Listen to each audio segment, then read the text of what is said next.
നമുക്ക് നൽകിയിരിക്കുന്ന വാഗ്ദത്തങ്ങളിലേക്ക് നാം അടുത്തുകൊണ്ടിരിക്കുന്നു എന്നതിന് ഏതാനും ചില അടയാളങ്ങൾ വേദപുസ്തകം നമ്മളോട് പറയുകയാണ്.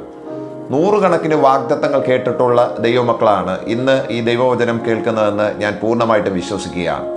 സഹോദരങ്ങളെ, ഞാൻ നിങ്ങളോട് ചോദിക്കട്ടെ, നിങ്ങൾക്ക് എങ്ങനെ മനസ്സിലാക്കാനായിട്ട് കഴിയും നിങ്ങൾ നിങ്ങളുടെ വാഗ്ദത്തത്തോട് അടുത്തിരിക്കുന്നു, ദൈവം നിങ്ങളോട് പറഞ്ഞ വാഗ്ദത്തങ്ങൾ നിങ്ങളുടെ കൈവള്ളകളിൽ കിട്ടാൻ പോകുന്നു എന്നതിന് വേദപുസ്തകം ചൂണ്ടിക്കാണിക്കുന്ന ഏതാനും ചില തെളിവുകളുണ്ട്. ആ തെളിവുകൾ നിങ്ങളുടെ ജീവിതത്തിലുണ്ടെങ്കിൽ നിങ്ങൾ ഉറപ്പിക്കൂ, തീർച്ചയായിട്ടും നിങ്ങളുടെ വാഗ്ദത്തത്തോട് നിങ്ങൾ അടുത്തിരിക്കുകയാണ്. ടെൻഡർ ഹോളി സ്പിരിറ്റിന്റെ മറ്റൊരു മനോഹരമായിരിക്കുന്ന വീഡിയോയിലേക്ക് എല്ലാവർക്കും ഹൃദയംഗമായ സ്വാഗതം.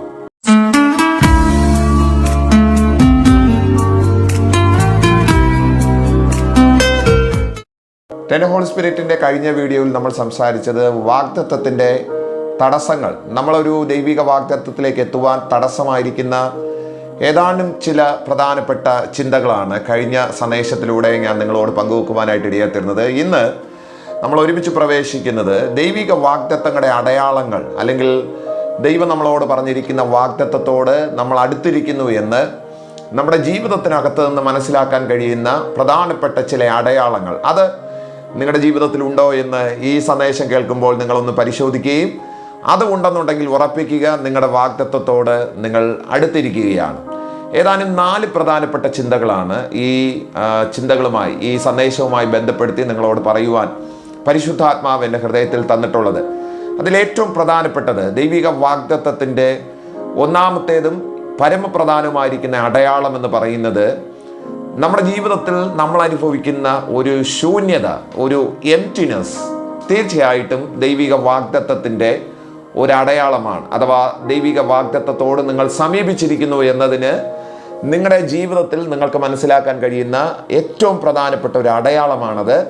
ഒരു ശൂന്യത, ഇടനെഞ്ചിൽ നിങ്ങൾ കൊണ്ടു നടക്കുന്ന ഒരു എംപ്റ്റിനെസ്, അത് ദൈവിക വാഗ്ദത്തത്തിൻ്റെ ഒരു അടയാളമാണ്. വിശുദ്ധ വേദപുസ്തകത്തിൽ വാഗ്ദത്തങ്ങളെ കുറിച്ച് സംസാരിക്കുമ്പോൾ ഏറ്റവും അധികം പരാമർശിക്കപ്പെട്ടിരിക്കുന്ന ഒരു വ്യക്തി എന്ന് പറയുന്നത് അബ്രഹാമാണ്. അബ്രഹാമിൻ്റെ അടുക്കൽ ദൈവം വന്നിട്ട് അബ്രഹാമിനോട് പറയുന്ന ഒരു വേദഭാഗമുണ്ട്. അത് 15-ാമത്തെ അധ്യായത്തിലാണ്, ഉൽപ്പത്തി പുസ്തകം 15-ാമത്തെ അധ്യായത്തിൽ.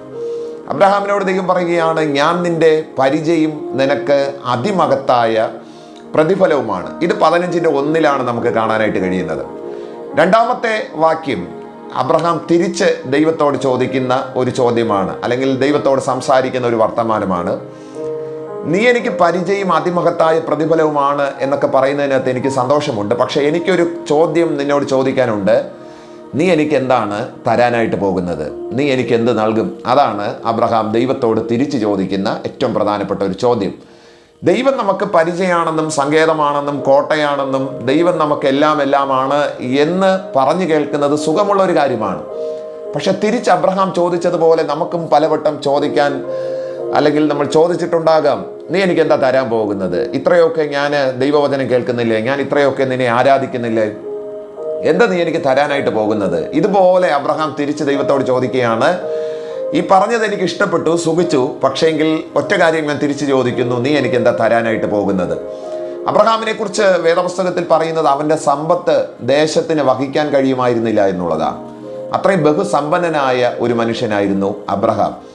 അബ്രഹാമിൻ്റെ വീട്ടിൽ 318 അഭ്യാസികൾ, അവൻ ചെല്ലും ചെലവും കൊടുത്ത് വളർത്തുന്ന രാജാക്കന്മാരെ പോലും തോൽപ്പിക്കാൻ കരുത്തുള്ള, വളരെ കായിക ശേഷിയുള്ള അഭ്യാസികൾ അദ്ദേഹത്തിൻ്റെ വീട്ടിലുണ്ട്. 318 പേരുണ്ടെന്നാണ് ഉൽപ്പത്തി പുസ്തകത്തിൽ നമുക്ക് വായിച്ചറിയാനായിട്ട് കഴിയുന്നത്.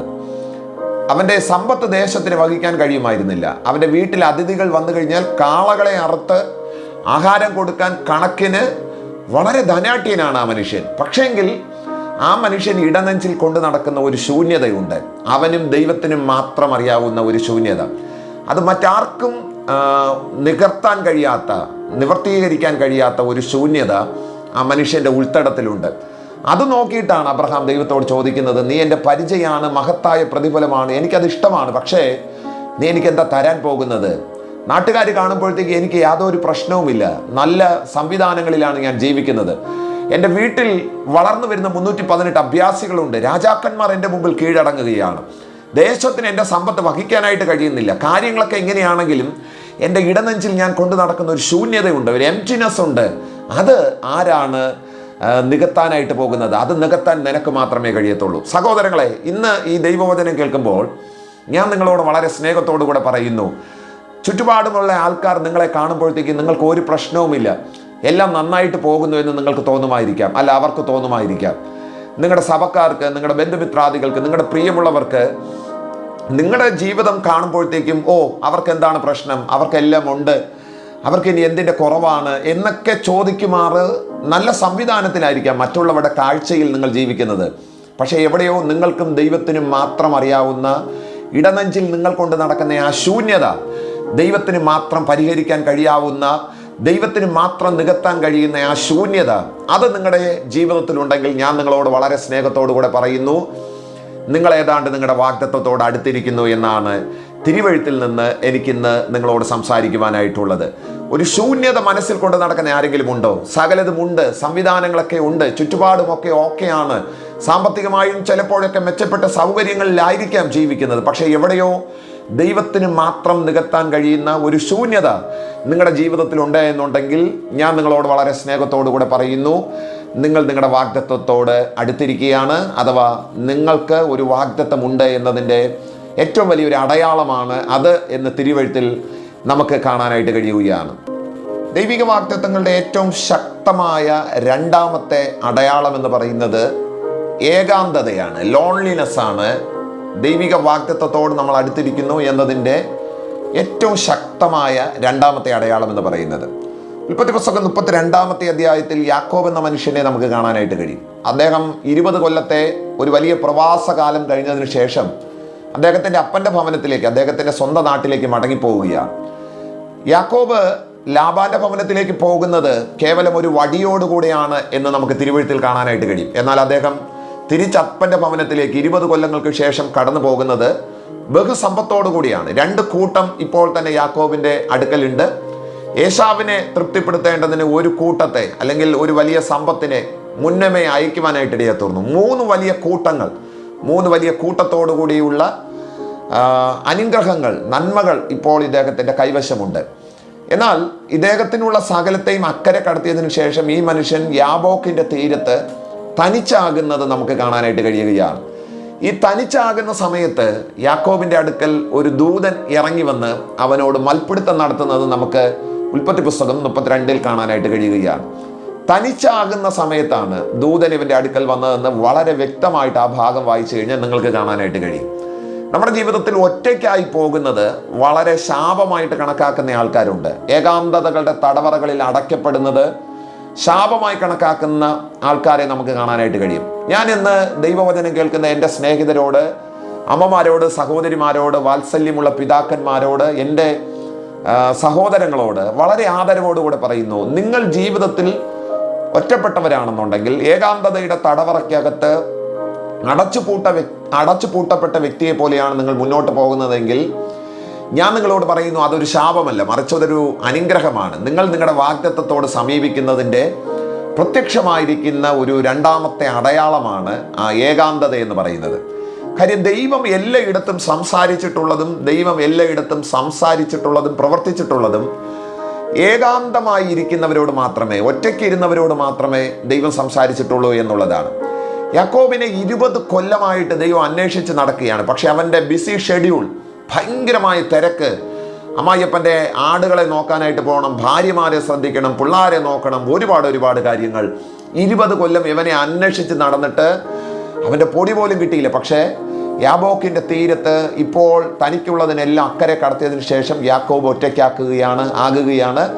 താൻ തനിച്ചാകുന്ന സമയത്ത് ദൈവം അവൻ്റെ അടുക്കൽ കടന്നു വരികയാണ്. അവിടെ കടന്നു വന്നിട്ട് അവനോട് ചോദിക്കുകയാണ്, പറയുക, നിന്റെ പേരെന്താണ്? ഞാൻ എന്താ നിനക്ക് വേണ്ടിയിട്ട് ചെയ്യേണ്ടത്? നീ എന്താ എന്നിൽ നിന്ന് പ്രതീക്ഷിക്കുന്നത്? യാക്കോബ് അവൻ്റെ കാല് പിടിച്ച് കരഞ്ഞു എന്നാണ് ഹോശയ പറയുന്നത് കേട്ടോ. ഹോശയുടെ വാക്കുകൾക്കനുസരിച്ച് ദൂതൻ്റെ കാല് പിടിച്ച് അവൻ പറഞ്ഞത് ഇങ്ങനെയാണ്, എൻ്റെ പേര് യാക്കോബ് എന്നാണ്, ഉബായി എന്നാണ്. പക്ഷേ ഈ മറുകര കടക്കുമ്പോഴത്തേക്കും എൻ്റെ വാഗ്ദത്തം എനിക്ക് കൈവെള്ളയിൽ കിട്ടണം. മറ്റൊരു പേരോടും മറ്റൊരു പദവിയോടും മറ്റൊരു ആദരവോടും കൂടെ എനിക്ക് ഈ കടവ് കടന്ന് അക്കരെ പോകണം. അതുകൊണ്ട് നീ എന്നെ അനുഗ്രഹിച്ചിട്ടല്ലാതെ ഞാൻ നിന്നെ വിടുകയില്ല എന്ന് യാക്കോബ് ദൂതൻ്റെ കാല് കെട്ടിപ്പിടിച്ച് കിടന്ന് കരഞ്ഞ് ആ രാത്രി അവൻ അവിടെ വെച്ച് അനുഗ്രഹം പ്രാപിക്കുകയാണ്.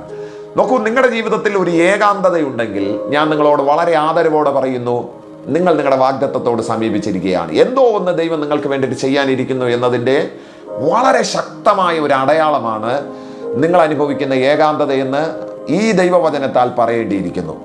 പത്മോസിലേക്ക് യോഹന്നാനെ നാട് കടത്തുന്ന ഒരു ചിത്രം നമുക്ക് സഭാചരിത്രത്തിൽ കാണാനായിട്ട് കഴിയും. ഡൊമീഷ്യൻ ചക്രവർത്തി അദ്ദേഹത്തെ പത്മോസിൽ നാട് കടത്തുകയാണ്. പത്മോസിന്റെ ദ്വീപിൽ പോയ ആരും തന്നെ ജീവനോടെ നാട്ടിലേക്ക് മടങ്ങി വന്നിട്ടില്ല. എല്ലും കഷ്ണങ്ങൾ മാത്രമായി ആ പത്മോസിന്റെ തീരത്ത് അമരുകയാണ് വാസ്തവത്തിൽ അവിടേക്ക് അയക്കപ്പെടുന്ന ഓരോ കുറ്റവാളിയുടെയും ജീവിതത്തിന്റെ അവസാനം എന്ന് പറയുന്നത്. എന്നാൽ ഈ പത്മോസിലേക്ക് പ്രവേശിച്ചപ്പോൾ യോഹന്നാൻ ആത്മവിവശനാകുകയാണ്. ഒരു സ്വർഗീയ ദർശനം കാണുകയാണ്. ഭാവിയിൽ സംഭവിക്കാനിരിക്കുന്ന ഏറ്റവും മഹത്തായ കാഴ്ചകൾ യോഹന്നാന് ദൈവം കാണിച്ചു കൊടുക്കുകയാണ്. നിങ്ങൾ ചിന്തിച്ചിട്ടുണ്ടോ, പത്മോസിൽ വെച്ച് ഈ മനുഷ്യൻ ഈ കാഴ്ചകൾ കണ്ടപ്പോൾ ഒരു നേരം പോലും കർത്താവിനോട് തിരിഞ്ഞു ചോദിച്ചില്ല, കർത്താവ് എന്തിനാ ഇതെന്നെ കാണിക്കുന്നത്? ഞാനിത് കണ്ടിട്ട് എന്താ പ്രയോജനം? ഞാൻ ആരെ അറിയിക്കാനാണ്? സഹോദരങ്ങളെ, ഇന്ന് ഈ ദൈവവചനം കേൾക്കുമ്പോൾ ശ്രദ്ധിക്കൂ. ദൈവം നിങ്ങളോട് എന്തെങ്കിലും ഒരു കാര്യം പറഞ്ഞിട്ടുണ്ടെങ്കിൽ, കർത്താവ് ഇതെന്തിനാണ്, ഇതുകൊണ്ട് എന്താണ് പ്രയോജനം എന്ന് തിരിച്ച് ചോദിക്കരുത്. പത്മോസിൽ നിന്ന് തിരിച്ച് നാട്ടിലേക്ക് പോകാൻ പറ്റുമോ, എഫെസോസിലേക്ക് പോകാൻ പറ്റുമോ എന്നൊന്നും യോഹന്നാൻ അറിയാൻ പാടില്ല. പക്ഷെ ദൈവത്തിൻ്റെ കൽപ്പന അവനോട് പറയുകയാണ്, നീ കാണുന്നത് ഒരു പുസ്തകത്തിൽ എഴുതുക. എന്നിട്ട് എഫെസോസിലുള്ള 7 സഭകൾക്ക്, ആസിയയിലുള്ള 7 സഭകൾക്ക് ഈ കാണുന്ന കാഴ്ചകൾ നീ എഴുതി ദൂതായിട്ട് അറിയിക്കാനായിട്ട് അവരോട് അറിയിക്കുകയാണ്. നോക്കൂ, ദൈവമാണ് നിങ്ങളെ ഒരു ദർശനം കാണിച്ചതെങ്കിൽ നിങ്ങളെ തിരിച്ച് എഫെസോസിൽ കൊണ്ടുപോകാനായിട്ട് ദൈവത്തിന് കഴിയുമെന്നുള്ളതാണ്. യോഹന്നാനെ, താങ്കളെ ദൈവം പത്മോസിൽ വെച്ച് സഭയുടെ ഭാവി കാലങ്ങളെക്കുറിച്ച് കാണിച്ചിട്ടുണ്ടെങ്കിൽ തീർച്ചയായും ആ കണ്ട കാര്യങ്ങൾ ആസിയയിലുള്ള സഭകളോട് പറയുവാൻ ദൈവം താങ്കളെ നാട്ടിലേക്ക് കൊണ്ടുവരുമെന്നുള്ളത് രണ്ട് പക്ഷമില്ലാത്ത ഒരു സംഗതിയാണ്. ഞാനിന്ന് വളരെ സ്നേഹത്തോടു കൂടെ നിങ്ങളോട് പറയുന്നു, നിങ്ങൾ അനുഭവിക്കുന്ന ഏകാന്തത എന്തോ ഒരു ഭയങ്കരമായ ദൈവപ്രവൃത്തിക്കും ഭയങ്കരമായിരിക്കുന്ന ദൈവിക വിടുതലിലേക്കും പ്രത്യേകിച്ച് നിങ്ങളുടെ വാഗ്ദത്തങ്ങളിലേക്ക് നിങ്ങൾ കാൽവയ്ക്കാൻ പോകുന്നു എന്നതിൻ്റെ ഏറ്റവും വ്യക്തമായിരിക്കുന്ന ഒരു സൂചനയാണ് അത് നിങ്ങളോട് പറയുന്നത്. ഏകാന്തത ഒരിക്കലും ഒരു ശാപമല്ല. അത് നിങ്ങളുടെ ജീവിതത്തിൽ നിങ്ങൾ അനുഭവിക്കേണ്ടുന്ന വാഗ്ദത്തത്തിൻ്റെ ഏറ്റവും പ്രത്യക്ഷമായ രണ്ടാമത്തെ അടയാളമാണ് എന്ന് തിരുവെഴുത്തിൽ നമുക്ക് കാണാനായിട്ട് കഴിയുകയാണ്. നിങ്ങൾ നിങ്ങളുടെ വാഗ്ദത്തത്തോട് അടുക്കുന്നു എന്നതിൻ്റെ പ്രകടമായിരിക്കുന്ന മൂന്നാമത്തെ ഒരു തെളിവുണ്ട്, മൂന്നാമത്തെ ഒരു അടയാളമുണ്ട്. അതെന്താണെന്നറിയാമോ? അത് മാനുഷിക ആക്രമണങ്ങളാണ്. എവിടെയെങ്കിലുമൊക്കെ ആരെങ്കിലും നിങ്ങളെ ഉപദ്രവിക്കുന്നുണ്ടെങ്കിൽ, നിങ്ങളെ മാനസികമായി തളർത്തുന്നുണ്ടെങ്കിൽ, നിങ്ങളുടെ മുന്നേറ്റങ്ങൾക്കെതിരെ പ്രതിരോധം തീർക്കുന്നുണ്ടെങ്കിൽ വളരെ സ്നേഹത്തോടു കൂടെ ഓർക്കുക, അത് വാസ്തവത്തിൽ നിങ്ങളുടെ വാഗ്ദത്തത്തിലേക്ക് നിങ്ങൾ അടുത്തിരിക്കുന്നു എന്നതിൻ്റെ ഏറ്റവും വ്യക്തമായിരിക്കുന്ന ഒരു സൂചനയാണ്. നോക്കൂ, പഴയ നിയമത്തിൽ ഒരു മനുഷ്യനുണ്ട്, യോസഫ് എന്നാണ് അദ്ദേഹത്തിൻ്റെ പേര്. അദ്ദേഹം ഒരു വലിയ സ്വപ്നം കാണുവാനായിട്ട് ഇടയായി തീർന്നു. ഒന്നല്ല, 2 സ്വപ്നം അദ്ദേഹം കാണുവാനായിട്ട് ഇടയായി തീർന്നു. അദ്ദേഹം കണ്ട സ്വപ്നം അദ്ദേഹത്തിൻ്റെ വീട്ടിലുള്ളവരോട് അദ്ദേഹം പറഞ്ഞു. പക്ഷേങ്കിൽ ആ സ്വപ്നം യാഥാർത്ഥ്യമാകുന്നതിന് മുമ്പ്, യാഥാർത്ഥ്യമാകാതിരിക്കാൻ യോസഫിൻ്റെ സഹോദരന്മാർ അവനെ കൊന്നുകളയാനാണ് തീരുമാനിക്കുന്നത്. സഹോദരന്മാരുടെ ക്ഷേമം അന്വേഷിച്ച് ആടുകളെ മേയിച്ചുകൊണ്ടിരുന്ന അവരുടെ അടുക്കിലേക്ക് ചെല്ലുമ്പോൾ സഹോദരന്മാർ ഒന്നിച്ചു കൂടി പറയുകയാണ്, ഇതാ സ്വപ്നക്കാരൻ വരികയാണ്, നാം അവനെ കൊന്നുകളയുക, അവൻ്റെ സ്വപ്നം എന്താകും എന്ന് നമുക്കൊന്ന് നോക്കാം. നോക്കൂ, ഒരു മനുഷ്യൻ സ്വപ്നം കണ്ടതിൻ്റെ പേരിൽ, ഒരു വാഗ്ദത്തം ഉള്ളതിൻ്റെ പേരിൽ അവനെ കൊല്ലാൻ തീരുമാനിക്കുന്ന ഒരു വലിയ ദാരുണമായിരിക്കുന്ന അവസ്ഥ നമുക്ക് വേദപുസ്തകത്തിൽ കാണാനായിട്ട് കഴിയുകയാണ്. നിങ്ങളുടെ ജീവിതത്തിൽ നിങ്ങൾക്കൊരു വാഗ്ദത്തമുണ്ടെങ്കിൽ, നിങ്ങൾ ആ വാഗ്ദത്തത്തോട് അടുത്തിട്ടുണ്ടെങ്കിൽ തീർച്ചയായിട്ടും ഈ മൂന്നാമത്തെ ഒരു അടയാളം നിങ്ങളുടെ ജീവിതത്തിൽ കാണാതിരിക്കത്തില്ല എന്നാണ് ഞാൻ കരുതുന്നത്. അത് മാനുഷിക ആക്രമണങ്ങളാണ്. നിങ്ങളെ ഒളിഞ്ഞും തെളിഞ്ഞും മറഞ്ഞും പ്രത്യക്ഷമായിട്ടും പരോക്ഷമായിട്ടും ഇങ്ങനെ പല രീതിയിൽ ആക്രമിക്കുന്ന മനുഷ്യന്മാർ രംഗപ്രവേശനം ചെയ്യുന്നുണ്ടെങ്കിൽ ഓർക്കുക, നിങ്ങൾ നിങ്ങളുടെ വാഗ്ദത്തത്തോട് അടുത്തിരിക്കുകയാണ്. ഈ മനുഷ്യനെ കൊല്ലാൻ തന്നെ തീരുമാനിച്ചതിൻ്റെ കാരണം അത് അവനോടുള്ള ദൈവത്തിൻ്റെ വാഗ്ദത്തത്തിൻ്റെ കാരണത്താലാണ് യോസഫിനെ കൊല്ലാൻ അവൻ്റെ സഹോദരന്മാർ തീരുമാനിക്കുവാനായിട്ട് ഇടയായി തീർന്നു. ദൈവമക്കളെ, ഇന്ന് ഈ ദൈവവചനം കേൾക്കുമ്പോൾ നിങ്ങൾ ഓർക്കൂ, നിങ്ങളുടെ ജീവിതത്തിൽ ആരാനും നിങ്ങളെ ആക്രമിക്കുന്നുണ്ടെങ്കിൽ, നിങ്ങൾ അറിഞ്ഞതിനോ അറിയാത്തതിനോ, നിങ്ങൾ പ്രതീക്ഷിച്ചതിനോ പ്രതീക്ഷിക്കാത്തതിനോ, നിങ്ങളുടെ കൈയോ നിങ്ങളുടെ മനസ്സോ അറിഞ്ഞിട്ടില്ലാത്ത കാര്യങ്ങൾക്കെതിരെ വലിയ പ്രതിരോധം തീർക്കുകയാണെങ്കിൽ ഓർക്കുക, അത് നിങ്ങളോടുള്ളതല്ല, നിങ്ങളുടെ വാഗ്ദത്തത്തോടുള്ള വെല്ലുവിളിയാണ് എന്നുള്ള കാര്യം മറന്നു പോകരുത്. അത് ഒരു വലിയ അടയാളമായിട്ടാണ് വേദപുസ്തകം നമ്മളോട് പറയുന്നത്. ഇവനെ കൊല്ലാൻ തീരുമാനിച്ചു, പക്ഷേങ്കിൽ പിന്നെ പൊട്ടക്കുഴി സമ്മാനിച്ച് അവനെ ആ മരണത്തിൽ നിന്ന് ഒഴിവാക്കുകയാണ്. ആ പൊട്ടക്കുഴി മുതൽ അവൻ്റെ വാഗ്ദത്തം ആരംഭിച്ചു എന്നാണ് ഞാൻ മനസ്സിലാക്കുന്നത്. ഇവൻ ഈ സ്വപ്നം കണ്ടു. ഈ ആൾക്കാർ ഇവനെ ആക്രമിക്കാതിരുന്നിരുന്നെങ്കിൽ എന്താ സംഭവിക്കുമായിരുന്നത്? അവൻ്റെ സ്വപ്നവും അവനുമായിട്ട് വീട്ടിയിരിക്കത്തേ ഉള്ളൂ. ഇവനെ ആക്രമിക്കാൻ തീരുമാനിച്ചത് കൊണ്ടാണ് അവൻ്റെ സ്വപ്നം അന്ന് മുതൽ ചലിച്ചു തുടങ്ങുവാനായിട്ട് ഇടയാത്തിരിക്കുകയാണ്. പൊട്ടക്കുഴിയിലേക്ക് വീഴുന്നത് മുതൽ അവൻ കണ്ട സ്വപ്നത്തിലേക്കുള്ള യാത്ര അവിടെ ആരംഭിക്കുകയാണ്. അതാണ് അതിൻ്റെ ഫസ്റ്റ് മൈൽ സ്റ്റോൺ എന്ന് പറയുന്നത്. അവൻ വീണ പൊട്ടക്കിണറാണ് അവൻ്റെ വാഗ്ദത്തത്തിലേക്കുള്ള ഒന്നാമത്തെ പടി എന്ന് പറയുന്നത്. നോക്കുക, നിങ്ങളുടെ ജീവിതത്തിൽ നിങ്ങൾ ഏതെങ്കിലും വിധത്തിലുള്ള മാനുഷിക ആക്രമണങ്ങൾ അനുഭവിക്കുന്നുണ്ടെങ്കിൽ, നിങ്ങളുടെ കുടുംബക്കാർ, നിങ്ങളുടെ സ്നേഹിതർ, നിങ്ങളുടെ സഭക്കാർ, നിങ്ങളുടെ നാട്ടുകാർ, ബന്ധുജനങ്ങൾ, നിങ്ങളുടെ സഹപാഠികൾ, നിങ്ങൾ നേരിട്ടുള്ളത് നേരിട്ടിട്ടില്ലാത്തതുമായിരിക്കുന്ന ഏതാനും ചില ആക്രമണങ്ങൾ ജീവിതത്തിൽ അനുഭവിക്കുന്നുണ്ടെങ്കിൽ ഓർക്കൂ, അത് ദൈവിക വാഗ്ദത്തങ്ങളിലേക്ക് നിങ്ങൾ അടുത്തിരിക്കുന്നു എന്നതിൻ്റെ ഏറ്റവും വലിയൊരു അടയാളമാണ്. എസ്തറിൻ്റെ പുസ്തകത്തിൽ നമ്മൾ കാണുന്ന ഏറ്റവും അനുഗ്രഹിക്കപ്പെട്ട ഒരു ചിന്തയുണ്ട്. അതെന്താണെന്നറിയാമോ? അനുഗ്രഹിക്കപ്പെട്ട ചിന്ത എന്നത് ഞാൻ പറഞ്ഞതിൻ്റെ താല്പര്യം, ഹാമാൻ എന്ന് പറയുന്ന ആ മനുഷ്യൻ, ദുഷ്ടമനുഷ്യൻ, മുഴുവൻ ഇസ്രായേലിയരെ കൊന്നുകളയാൻ വേണ്ടിയിട്ട് ഒരു വലിയ പദ്ധതി ആസൂത്രണം ചെയ്യുന്നത് നമുക്ക് കാണാനായിട്ട് കഴിയുകയാണ്. 127 സംസ്ഥാനങ്ങളിൽ ചിതറിപ്പാർക്കുന്ന സകല യഹൂദന്മാരെ കൊന്നൊടുക്കാനുള്ള ഈ രേഖ ഈ മനുഷ്യൻ ഒപ്പിച്ചത്, അല്ലെങ്കിൽ അതിനെ സംഘടിപ്പിച്ചത് ഒരൊറ്റ മനുഷ്യനോടുള്ള അസൂയ നിമിത്തമാണ്. മൊർദെഖായി എന്ന് പറയുന്ന ഒരു വൃദ്ധനോടുള്ള അസൂയ നിമിത്തമാണ് ഈ 127 സംസ്ഥാനങ്ങളിൽ ചിതറിപ്പാർക്കുന്ന യഹൂദന്മാരെ കൊല്ലാനുള്ള കാരണം. ആ ഒറ്റ മനുഷ്യനോടുള്ള അസൂയയാണ്. ആ മനുഷ്യൻ ഇദ്ദേഹത്തെ ബഹുമാനിക്കാത്തത് കൊണ്ട്, ഹാമാൻ വരുമ്പോൾ എഴുന്നേറ്റ് നിൽക്കാത്തത് കൊണ്ട്, അവൻ്റെ മുമ്പിൽ കുമ്പിടാത്തത് കൊണ്ട്, അവനെയും അവൻ്റെ ആൾക്കാരെയും കൊന്നുകളയാൻ വേണ്ടിയിട്ട് ഹാമാൻ തീരുമാനിക്കുവാനായിട്ട് ഇടയാത്തീർന്നു.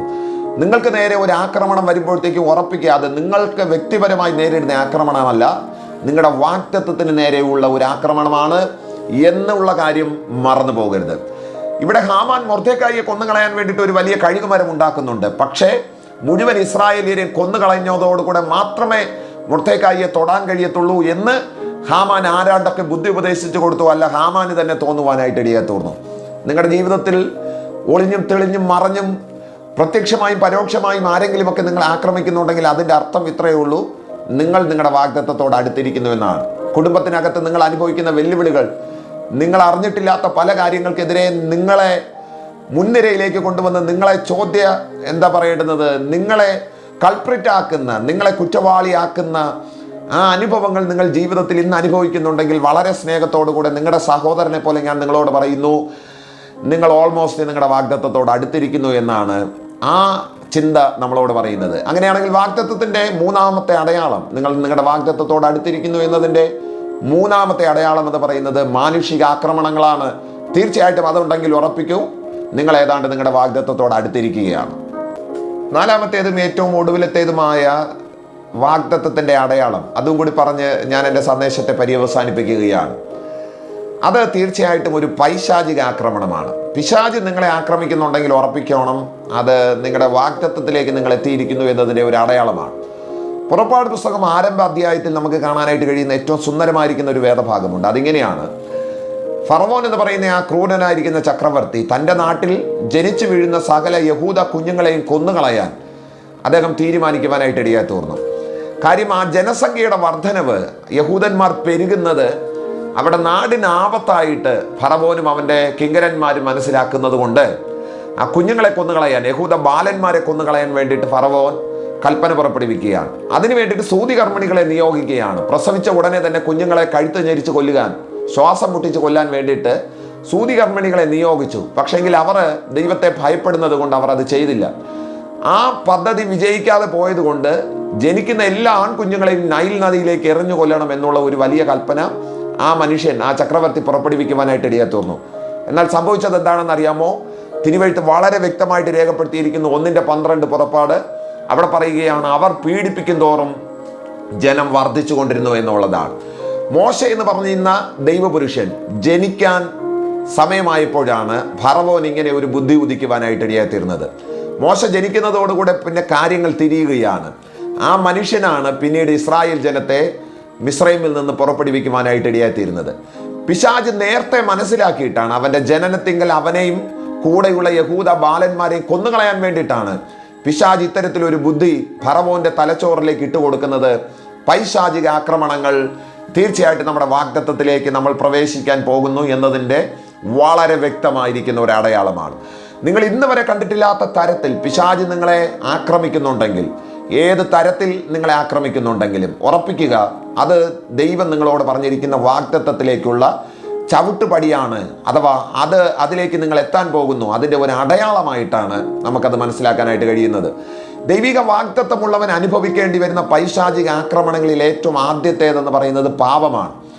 നിങ്ങളുടെ ജീവിതത്തിൽ ഏതെങ്കിലും വിധത്തിൽ പാപം ചെയ്യാൻ നിങ്ങൾ നിർബന്ധിക്കപ്പെടുകയാണെന്നുണ്ടെങ്കിൽ, പാപത്തിൻ്റെ കുഴികളിലേക്ക് നിങ്ങൾ മനഃപൂർവ്വമോ അല്ലാതെയോ പോയി വീഴുകയാണെന്നുണ്ടെങ്കിൽ ഉറപ്പിച്ചോളണം ദൈവമക്കളെ, തീർച്ചയായിട്ടും നിങ്ങളുടെ വാഗ്ദത്തത്തോട് നിങ്ങൾ അടുത്തിരിക്കുന്നു എന്ന് പിശാച് മനസ്സിലാക്കിയിട്ടാണ് നിങ്ങളെ ആ ചതിക്കുഴികളിൽ കൊണ്ടിടാൻ വേണ്ടിയിട്ട് പിശാച് ശ്രമിക്കുന്നത്. പിശാചിന്റെ ആക്രമണം എന്ന് പറയുന്നത് രാത്രി വന്ന് അവൻ നിങ്ങളെ ഉപദ്രവിക്കുകയോ കോഷ്ടി കാണിച്ച് നിങ്ങളെ ബഹളമുണ്ടാക്കി നിങ്ങളെ ഭയപ്പെടുത്തുന്നതൊന്നുമല്ല അവൻ്റെ ആക്രമണം. തീർച്ചയായിട്ടും നിങ്ങളുടെ പദവിയിൽ നിന്ന് നിങ്ങളെ തള്ളിയിടുക, അതിനു വേണ്ടിയിട്ട് അവൻ ഒരുക്കുന്ന ചതിക്കുഴികളാണ് അവൻ്റെ ആക്രമണത്തിൻ്റെ ആയുധം എന്ന് പറയുന്നത്. അവൻ്റെ ആയുധപ്പരയിൽ ഒരുപാട് ആയുധങ്ങളുണ്ട്. അതിൽ ഒരെണ്ണം എന്ന് പറയുന്നത് ദൈവിക വാഗ്ദത്തമുള്ളവനെ കൊണ്ട് പാപം ചെയ്യിപ്പിക്കുക. പാപം ചെയ്യുന്നതോടുകൂടെ ദൈവിക വാഗ്ദത്തങ്ങളിൽ നിന്ന് ഈ മനുഷ്യൻ പുറത്തു പോകുമെന്ന് പിശാചിനെ അറിയാം. അത് അവൻ്റെ ആക്രമണമാണ്. പൈശാചിക ആക്രമണം എന്നതുകൊണ്ട് ഞാനിവിടെ ഉദ്ദേശിക്കുന്നത് രാത്രികാലങ്ങളിൽ അവൻ നിങ്ങളെ വന്ന് അസ്വസ്ഥപ്പെടുത്തുന്നൊന്നുമല്ല. അതിനേക്കാൾ അപ്പുറത്ത് ഏത് വിധേനയും പാപം ചെയ്യിപ്പിച്ച് ദൈവിക വാഗ്ദത്തത്തിൽ നിന്ന് നിങ്ങളെ പുറത്തു കളയുക. ഇതാണ് പിശാചിൻ്റെ ആക്രമണത്തിൻ്റെ ആയുധമെന്ന് പറയുന്നത്. ഒരു പൈശാചിക ആക്രമണം നിങ്ങൾ നേരിടുന്നുണ്ട് എന്നതിനെ നിങ്ങൾക്ക് എങ്ങനെ മനസ്സിലാക്കാനായിട്ട് കഴിയും? പാപത്തിൻ്റെ സ്വഭാവം, പാപത്തിലേക്ക് വീഴുന്നത്, മനഃപൂർവ്വമായും അല്ലാതെയും പാപങ്ങൾക്ക് വിധേയമാകുന്നത് പൈശാചിക ആക്രമണത്തിൻ്റെ ഒരു തെളിവാണ്. ആരുടെയെങ്കിലും ജീവിതത്തിൽ ഇന്ന് ഈ ദൈവവചനം കേൾക്കുമ്പോൾ അങ്ങനെ ഒരു ആക്രമണം നിങ്ങൾ അനുഭവിക്കുന്നുണ്ടെങ്കിൽ ഉറപ്പിക്കൂ, നിങ്ങളുടെ വാഗ്ദത്തം കണ്ടിട്ടാണ് പിശാച് അത്തരത്തിൽ നിങ്ങളെ നയിക്കുന്നത് എന്നുള്ള കാര്യം മറന്നു പോകരുത്. യേശുവിൻ്റെ കൂടെ 12 ശിഷ്യന്മാർ സദാസമയത്തും ഉണ്ടായിരുന്നു. 3.5 കൊല്ലം ഊണിലും ഉറക്കത്തിലും പകലും രാത്രിയിലും കടൽക്കരയിലും അപ്പോൾ തന്നെ മലമുകളിലും ഒരുപോലെ യേശുവിൻ്റെ കൂടെ ഉണ്ടായിരുന്നു. ഈ 12 പേരിൽ ഒരെണ്ണത്തിന് പിശാച് നോട്ടമിട്ടിട്ടുണ്ടായിരുന്നു. അറിയാമോ നിങ്ങൾക്ക് ആരാണെന്ന്? അത് പത്രോസാണ്. പത്രോസിനോട് യേശു പറയുന്ന ഒരു വാക്കുണ്ട്, പിശാച് സാത്താൻ നിന്നെ പാറ്റിക്കളയേണ്ടതിന് എന്നോട് അനുവാദം ചോദിച്ചതാണ്, പക്ഷേങ്കിൽ നിന്റെ വിശ്വാസം പോകാതിരിക്കാൻ ഞാൻ അത് സമ്മതിച്ചു കൊടുത്തില്ല എന്നാണ്. എൻ്റെ ചോദ്യം, 12 എണ്ണം യേശുവിൻ്റെ കൂടെയില്ലേ? എന്താ ഈ മനുഷ്യനെ മാത്രം സാത്താൻ നോട്ടമിട്ടത്? Very simple. അപ്പോസ്തലപ്രവൃത്തി 2-ാമത്തെ അധ്യായത്തിൽ സഭയുടെ ഉദ്ഘാടനം നടക്കുമ്പോൾ ആദ്യത്തെ പ്രഭാഷകനായിട്ട് ദൈവം നിയോഗിച്ച് വച്ചിരിക്കുന്നത് ഇവനെയാണെന്ന് പിശാചിന് കൃത്യം അറിയാമായിരുന്നു. അതുകൊണ്ടാണ് ഇവനെ പാറ്റിക്കളയേണ്ടതിന് പിശാച് അനുവാദം ചോദിക്കുവാനായിട്ട് ഇടയാത്തരുന്നത്. അഥവാ പാപത്തിലേക്ക് തള്ളിയിട്ടവനെ തകർത്ത് കളയാൻ പിശാച് അനുവാദം ചോദിച്ചത് അതിനു വേണ്ടിയിട്ടാണ്. ഇന്ന് ഈ ദൈവവചനം കേൾക്കുമ്പോൾ ശ്രദ്ധിച്ചു കേൾക്കൂ. നിങ്ങളുടെ ജീവിതത്തിൽ ഇതുപോലെ ഏതെങ്കിലും തരത്തിൽ നിങ്ങളെ ചതിക്കുഴികൾക്കകത്ത് കൊണ്ടിടാൻ പിശാച് ആവുന്നത്ര ശ്രമിക്കുന്നുണ്ടെങ്കിൽ അതിന് ഒറ്റ കാരണമേ ഉള്ളൂ, അവൻ നിങ്ങളിലുള്ള എന്തോ ഒരു വാഗ്ദത്തം കണ്ടിരിക്കുന്നു. നാളെ നിങ്ങൾ എവിടെ എത്താൻ പോകുന്നു എന്ന് അവന് ഇന്നേ സൂചന ലഭിച്ചിരിക്കുന്നു. അതുകൊണ്ടാണ് പിശാച് നിങ്ങളുടെ ജീവിതത്തിന് നേരെ ഇങ്ങനെ ഒരു ആക്രമണം അഴിച്ചു വിടുവാനായിട്ട് ഇടയെത്തിയിരുന്നത്. പൈശാചിക ആക്രമണങ്ങൾ നമ്മുടെ വാഗ്ദത്തത്തിലേക്ക് എത്തുവാൻ വാഗ്ദത്തങ്ങളിലേക്ക് നമ്മൾ എത്താൻ പോകുന്നു എന്നതിൻ്റെ ഏറ്റവും വലിയൊരു തെളിവാണ്. അങ്ങനെ ആരെങ്കിലും അത്തരത്തിലൊരു ആക്രമണങ്ങൾക്ക് വിധേയരാകുന്നുണ്ടെങ്കിൽ പരിശുദ്ധാത്മാവ് ഈ ദൈവവചനത്താൽ നിങ്ങളെ പ്രബോധിപ്പിക്കുന്നു, മക്കളെ അതിനകത്ത് നിന്ന് എഴുന്നേറ്റ് വരണം. കാര്യം എന്താണെന്ന് അറിയാമോ? ഒരു വലിയ വാഗ്ദത്തം ഉള്ളത് കൊണ്ടാണ് പിശാച് നിന്നെ കുടുക്കുവാനായിട്ട് ശ്രമിക്കുന്നത്. യോസഫിന് ഈ കാര്യം അറിയാമായിരുന്നു. അതുകൊണ്ടാണ് ആ മനുഷ്യൻ പൊത്തിഫറിന്റെ വീട്ടിൽ നിന്ന് തൻ്റെ അങ്കി പോലും വേണ്ടെന്ന് വെച്ച് ഇറങ്ങി ഓടുന്നതിൻ്റെ കാര്യം ഇത് പിശാചിൻ്റെ ആക്രമണമാണെന്ന് യോസഫിന് നന്നായിട്ട് അറിയാമായിരുന്നു. ഇന്ന് ഈ ദൈവവചനം കേൾക്കുമ്പോൾ ഞാൻ നിങ്ങളോട് അങ്ങനെ പറയുന്നു, അത്തരത്തിൽ പൈശാചിക ആക്രമണങ്ങൾക്ക് നേരിടുകയോ വിധേയരാകുന്ന ആരെങ്കിലും ഉണ്ടെങ്കിൽ അതിനകത്ത് നിന്ന് ഓടി മറയാൻ ദൈവത്തിൻ്റെ പരിശുദ്ധാത്മാവ് ഈ ദൈവവചനത്താൽ നിങ്ങളെ സഹായിക്കട്ടെ. നിങ്ങൾ നിങ്ങളുടെ വാഗ്ദത്തത്തോട് അടുത്തിരിക്കുന്നു എന്നതിൻ്റെ 4-ാമത്തെ തെളിവാണിത്. പൈശാചിക ആക്രമണങ്ങൾ അത് നമ്മുടെ വാഗ്ദത്തത്തിലേക്ക് എത്തുന്നതിൻ്റെ ഒരു സൂചനയാണ്. അതുകൊണ്ടാണ് ഇപ്പോൾ പിശാച് നിങ്ങൾക്കെതിരെ എഴുന്നേറ്റിരിക്കുന്നത് എന്നുള്ള കാര്യം മറന്നു പോകരുത്. എൻ്റെ ഹോളി സ്പിരിറ്റിൻ്റെ ഈ സന്ദേശം കേട്ട എല്ലാവരെയും ഞാൻ ഒരു വട്ടം കൂടി കർത്താവിൽ വന്ദനം പറയുകയാണ്. പ്രിയ സഹോദരങ്ങളെ, നിങ്ങൾക്ക് വാഗ്ദത്തങ്ങൾ ഉണ്ട് എന്ന് പരിശുദ്ധാത്മാവ് നിങ്ങൾക്ക് ബോധ്യം നൽകിയിട്ടുണ്ടെങ്കിൽ, നിങ്ങളെക്കുറിച്ച് ദൈവത്തിന് ഒരു വലിയ സ്വപ്നമുണ്ടെങ്കിൽ, അത് ദൈവത്തിൻ്റെ ആത്മാവ് നിങ്ങളോട് സംസാരിച്ചിട്ടുണ്ടെങ്കിൽ ഓർക്കുക, അവിടെ എത്താൻ തടസ്സമായിരിക്കുന്ന ഏതാണ്ട് 5 കാര്യങ്ങളുണ്ട്. നിങ്ങൾ അതിലേക്ക് എത്താൻ പോകുന്നു എന്നതിന് തെളിവായിരിക്കുന്ന 4 പ്രധാനപ്പെട്ട തെളിവുകളുമുണ്ട്. ജീവിതത്തിൽ ഇത് നിങ്ങൾ അനുഭവിക്കുന്നുണ്ടെങ്കിൽ ഓർക്കുക, ഓർമ്മിക്കുക, നിങ്ങൾ നിങ്ങളുടെ വാഗ്ദത്തത്തോട് അടുത്തിരിക്കുകയാണ്. ഒരു ഏകാന്തത, ഒരു എംപ്റ്റിനെസ്, അപ്പോൾ തന്നെ ഒരു മാനുഷിക ആക്രമണം, അതിനേക്കാൾ ശക്തമായ ഒരു പൈശാചിക ആക്രമണം, ഇത് നിങ്ങൾ അനുഭവിക്കുന്നുണ്ടെങ്കിൽ ഈ 4 കാര്യങ്ങൾ നൽകുന്ന സൂചന എന്ന് പറയുന്നത് നിങ്ങൾ ഓൾമോസ്റ്റ് നിങ്ങളുടെ വാഗ്ദത്തത്തോട് അടുത്തിരിക്കുന്നു, നിങ്ങൾക്കൊരു വാഗ്ദത്തത്വം ഉണ്ട് എന്നതിൻ്റെ ഒരു അടയാളമാണത്. അത് ഗൗരവമായി ചിന്തിക്കുകയും ആ വാഗ്ദത്തത്തിലേക്ക് എത്തിച്ചേരാൻ പരിശുദ്ധാത്മാവ് നിങ്ങളെ ഈ വചനത്താൽ സഹായിക്കട്ടെ എന്ന് ഞാനും പ്രാർത്ഥിക്കുന്നു. സന്ദേശം കേട്ട എല്ലാവരെയും ഞാൻ യേശുക്രിസ്തുവിൻ്റെ നാമത്തിൽ അനുഗ്രഹിക്കുന്നു. കർത്താവ് നിങ്ങളെ ഓരോരുത്തരെയും അനുഗ്രഹിക്കട്ടെ. ടെൻഡർ ഹോളി സ്പിരിറ്റിൻ്റെ ഈ ചാനൽ നിങ്ങൾ ആദ്യമായിട്ടാണ് കാണുന്നതെങ്കിൽ ദയവായി ചാനൽ സബ്സ്ക്രൈബ് ചെയ്യാൻ മറക്കരുത്. നിങ്ങൾക്ക് ഈ സന്ദേശങ്ങൾ ഇഷ്ടപ്പെടുകയാണെങ്കിൽ നിങ്ങളുടെ സ്നേഹിതർക്ക് അയച്ചു കൊടുക്കുക. അത് അവർക്കും കൂടി അനുഗ്രഹമായി തീരട്ടെ. God bless you. Thank you. ദൈവം അനുഗ്രഹിക്കട്ടെ.